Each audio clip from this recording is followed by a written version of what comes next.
Hello and welcome in. Today we're going to be in Exodus chapter 2, and so I invite you to grab your Bibles or your devices and join me there today.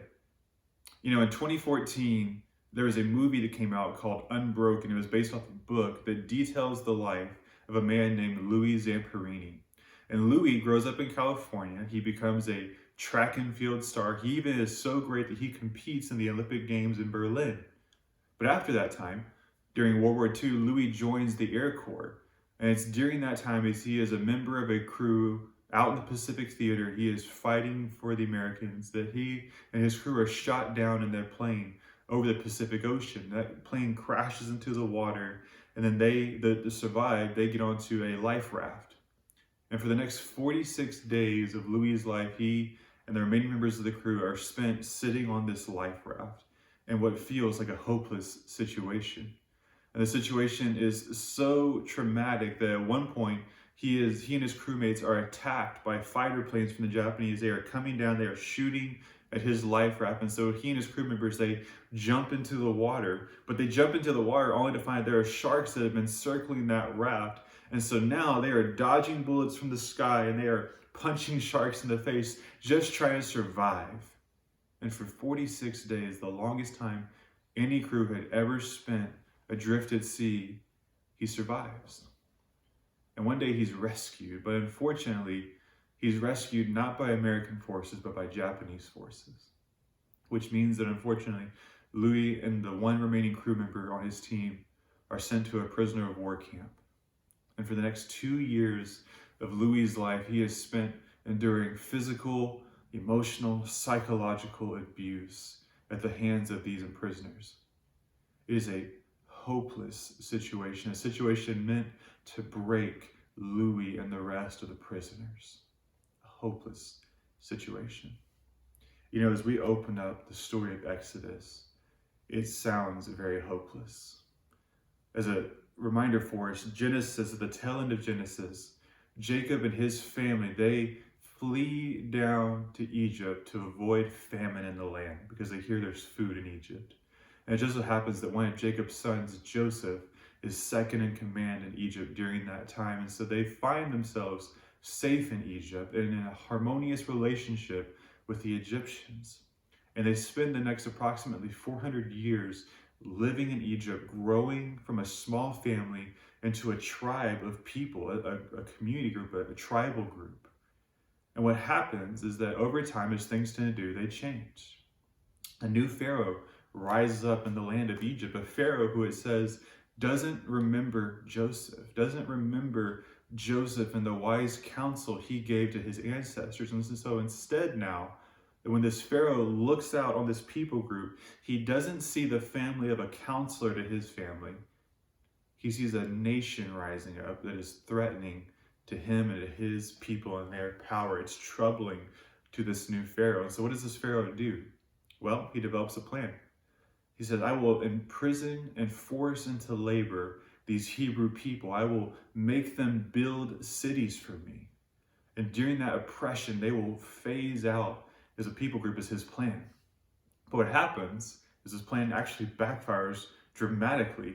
That instead of the people wiping themselves out, they actually multiply. And the people that are Hebrews, they grow in number during this persecution. And so plan one has failed drastically for Pharaoh. It's actually done the opposite of what he hoped. So he devises a second plan. He calls the Hebrew midwives into his council and says, I want you to do this. That as you are helping the Hebrew women give birth, if it's a baby girl, that's fine, let it be. But if it's a Hebrew son, I want you to kill it. And these Hebrew midwives are faced with this ultimatum. Do we listen to the Pharaoh or do we protect life? And so it says that they feared God more than they feared Pharaoh. And so they develop a scheme. They say, look, we're trying to do what you want us to do, but these Hebrew women, they're not like Egyptian women. They give birth way too quickly. And so we can't even get in there fast enough to know if it's a boy or a girl and try to kill the boy because the Hebrew women are already having the children. So again, Pharaoh's plan backfires. And so Pharaoh comes up with a third plan. He tells the Egyptian people, he says, if you find a Hebrew son, a newborn son, I want you to throw it into the Nile. This massive river that ran through their country, this source of life for the people of Egypt. He says, I want you to throw these children in there and drown them. This river that's a source of life has now become a cemetery for Hebrew children. This genocidal maniac has now commissioned the death of maybe hundreds of thousands of Hebrew children. This Pharaoh does, like many people we see throughout history who are dictators and oppressive, evil men, that he, out of fear and insecurity, has issued atrocities to be done in his name.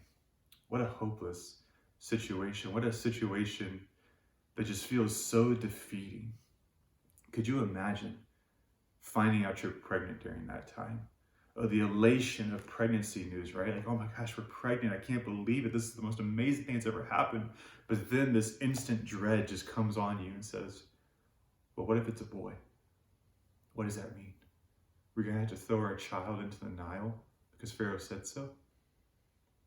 And it's in the midst of that hopeless situation that our story picks up in chapter 2. Let me read just a few verses for you. It says this. It says, now a man from the house of Levi went and took as his wife a Levite woman. This man from this tribe, he goes and finds another lady in this tribal group, and they marry together. And in verse 2 it says, the woman conceived and bore a son, and when she saw that the child was a fine child, she hid him for 3 months. And so we see in this text exactly what I was talking about.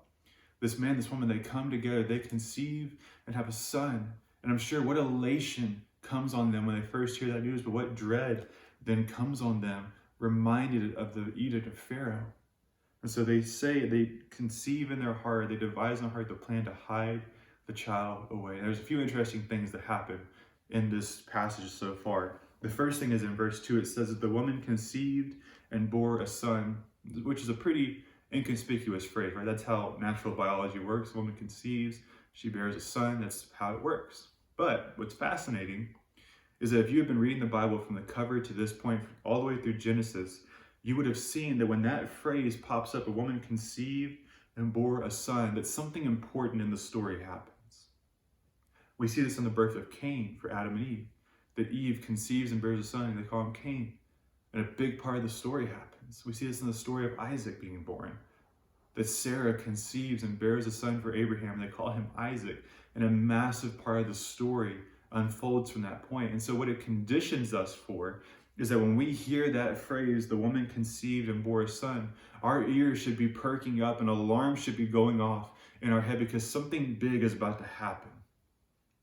And don't miss that. In the midst of a hopeless situation, something big is about to happen. Something unexpectedly miraculous is about to happen. Let's keep reading here. It says she was a fine child and she hid him for 3 months. Now that phrase, fine child, is a little bit confusing. It literally means that she looked at the child and saw that he was good.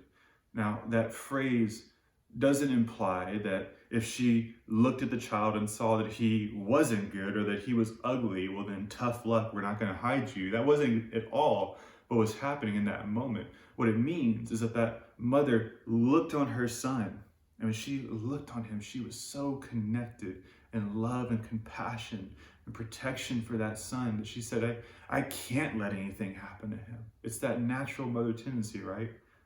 That when that mother looks at that son, everything else just fades to black, and the only thing that matters is I have to protect this child. This is what this mother is feeling. And so she, so full of love, is now faced with a decision. What is she going to do in the midst of this hopeless situation? So she develops a plan. Because we keep reading there, it says this in verse 3. It says, when she could not hide him any longer. Which makes sense. After 3 months, babies mostly sleep early on in their developmental stages. They're sleeping as much as 17 hours a day. It's pretty easy to hide a baby when they're sleeping a lot of the time. They don't make a lot of noise during the time. So maybe she thought, I can hide him away during this season. He won't be found. I can hide him in a box or underneath the bed or whatever I can do to kind of keep my child safe. But there comes this point in his development where he's maybe sleeping less and he's making more noise and he's oohing and ahhing, he's crying, and he's moving around more. And it just becomes impossible to keep up this situation. And so she has to develop a backup plan. Now it says this, that she took for him a basket made of bulrushes, this type of reed-like material. Think of like a wicker basket, if you will. She makes this wicker basket for the baby, or maybe she already had it. But she gets this basket and she dabs in what's called bitumen and pitch, this tar-like substance that's like a petroleum jelly. And when it hardens up, it's almost impervious to water. And so she gets this basket and she covers it in this waterproof substance to try to protect it from the elements of outside, because here's what she does. But after she makes the basket, she put the child in it and she placed it among the reeds by the riverbank. That riverbank, by the way, is the river of the Nile. And so she places her son in this basket right at the edge of the river that was meant to be a graveyard for her son. Could you imagine that? Could you imagine what faith it would take to do something that audacious? To take your son who you love and you have compassion for, and you would do anything to protect, and you realize that the best thing I can do in this moment is to hide him out here amongst the reeds next to this river. The same river that the king wants my son to be drowned in is where I'm going to put him. And so, we don't get a lot of insight to the mother's thoughts or emotions in this moment. We're kind of like what it says in verse 4, this older sister who stood at a distance to know what would be done to him. We're like the sister. We're like the child who is hiding maybe on the other side of the river, and we're looking over and we're seeing what's going to happen here to my baby brother. What's going to happen to this child? Maybe we're thinking to ourselves, has mom lost her mind right now? What is this plan she's doing? This is a hopeless situation, it feels like. They're trying to hide this child, and all the while there are these Egyptians they're surrounded by who are probably circling throughout the day, looking for children to throw into the Nile. It feels hopeless. Maybe you find yourself in a hopeless situation right now. Maybe you find yourself not doing very well in classes, and you're wondering, how's this going to work out for me? Maybe you have a family member or a loved one who is sick, and they're not getting better right now. In fact, it looks like they're getting worse. That feels hopeless. Maybe you just had a relationship that just ended dramatically for you, and life feels hopeless. Maybe you just lost a job, and life feels hopeless right now. We all walk through hopeless situations in this life. This life is not an easy one to walk through. We all walk through it with bruises and scrapes along the way because of the hard things we encounter. But the question we have to ask ourselves is, what are the steps of faith we're taking in the midst of these hopeless situations? You see, this mother is living in hopelessness. The king wants her son dead. She can't hide him anymore. And so she, in an act of faith, hides this child out in the midst of the river that he's meant to be drowned in. Think about that. She doesn't know what's going to happen. Maybe her plan is that she'll hide him there during the day, and at night she'll go out there and get him and bring him back into the household and keep him safe overnight, but then put him back in there the next day and just kind of repeat this process on and on until the child grows up and they don't have to worry about this anymore. But there's danger in that, right? It's a risky proposition. What if somebody walks by and sees the child or hears the child? What if an Egyptian walks by and sees that? Is he just going to pick up the child and just toss it into the river that's right there, by the way? It's a risky and hopeless situation, but this mother is exercising extreme faith in this moment that this is going to somehow work out. And maybe she doesn't have the answer of how it's going to work out. All she has is a hope that it will, because she's doing whatever she can to protect this child. And so in the midst of a hopeless situation, a mother is exercising extreme faith that this is going to work out. And what happens next can only be described as miraculous. Let's keep reading our text here. It says this in verse 5, "Now the daughter of Pharaoh came down to bathe at the river, and while her young women walked beside the river." So the daughter of the genocidal maniac is now walking down into the scene where the child is laying. And it's kind of a tense situation right now. You feel that tenseness, right? What's going to happen here? And then probably the worst possible thing happened. It says she saw the basket among the reeds, and she sent her servant woman, and she took it. And when she opened it, she saw the child, and behold, the baby was crying. And you can imagine this point when you're hearing this story. This is the part where we all kind of collectively just hold our breath. We're scared. We don't know what's about to happen. The worst possible person has found this child. The only thing worse would have been Pharaoh himself walking out here and being one to discover the child. But now it's the daughter of the Pharaoh.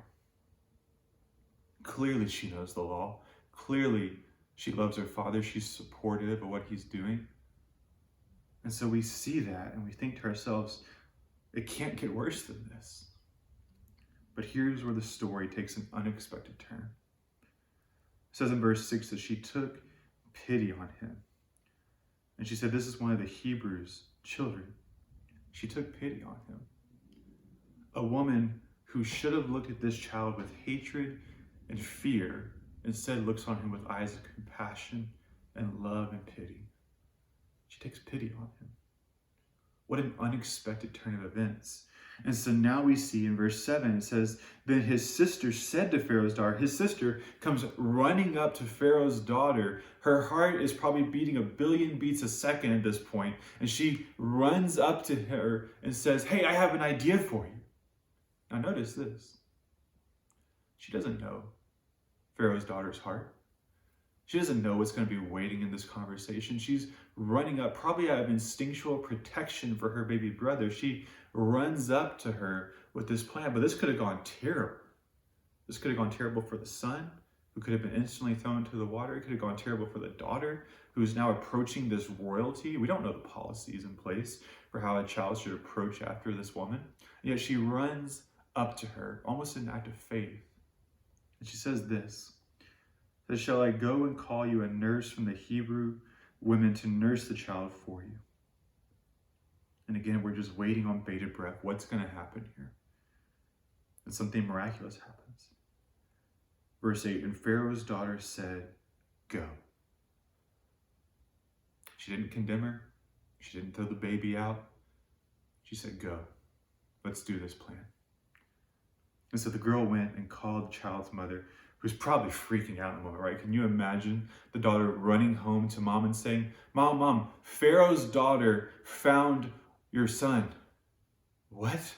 You gotta be kidding me. No, it's a good thing. Everything's working out well. I need you to come with me right now because you're gonna be the one to nurse him.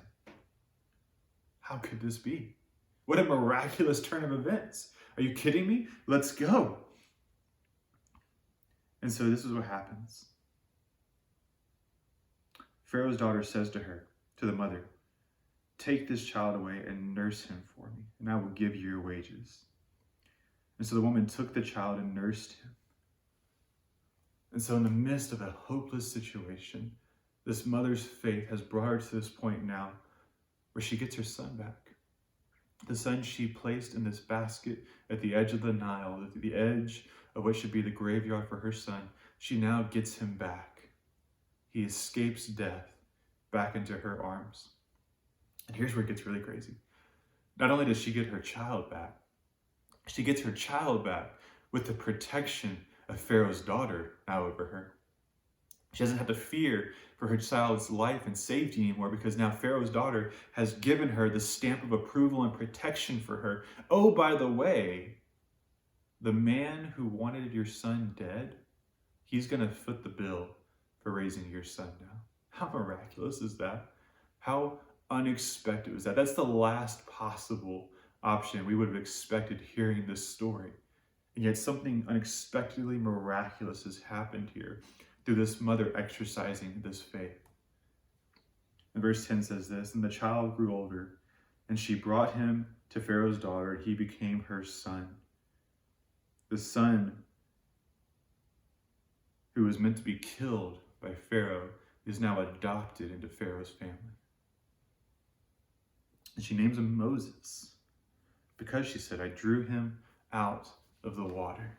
And she gives him this name that symbolizes this miraculous event where the Pharaoh's daughter pulls the child out of the waters of death into the safety of the protection of the family of Pharaoh. What an unexpected twist to a beautiful story. You know, if I could wrap up this story for us, just in one kind of sentence for us to take away, would be this: that when we exercise faith in the midst of hopeless situations, God answers. But oftentimes, he answers in ways we don't expect. In this story, we saw a hopeless situation, this edict from the Pharaoh, and this mother trying to protect her son with all she could do. And the best that she could do was put him in this basket and put him by the river. That's her best hope. It's not very bright. And yet her faith is what compels her to do this. In Hebrews 11, it says, by faith, Moses' mother and father hid him away from the king for 3 months because they feared God more than they feared the Pharaoh. By faith, they do this. And because of that faith in action, God answered in a miraculous way, a way I guarantee you that Moses' mother never saw coming. This was not the plan. Again, her plan might have been to hide him during the day and come get him at night and bring him back into the family during the night for safety, and eventually over time be able to safely have this child. And so God does the unexpected. He says, the thing you fear the most, I'm going to give your son into their hands. But I'm going to give your son into their hands not to kill him, but to save him. It's unexpected and it's miraculous, but it's God showing up and answering the prayers of this mother who acted out in faith. You know, about 1,600 years from this, there's going to be another child born in a very hopeless situation where a king wants him dead. And so the family, in the midst of that, flees the country. And where do they go of all places? Egypt. They go to Egypt. And they come back over time after that decree has kind of faded away. And this child grows up and he becomes a teacher. He amasses these crowds and these followers. And they call him Jesus. And Jesus claims to be the Son of God, which gets him in trouble with the religious leaders. They don't like that claim, and so they crucify him for it. The Son of God hanging on a cross. What a hopeless situation, right? And yet God shows up again and does the unexpected in the midst of the hopeless. And after 3 days of sitting in a tomb, Jesus walks out resurrected, victorious over death, because God showed up in an unexpected way in the midst of a hopeless situation. Yeah, I don't know what you're walking through in life. I don't know what trials you're going through, but I guarantee you are going through a trial. And if not, you're probably on the edge of going through a trial pretty soon. Where is your faith in the midst of that trial? Where is your faith in the midst of that storm?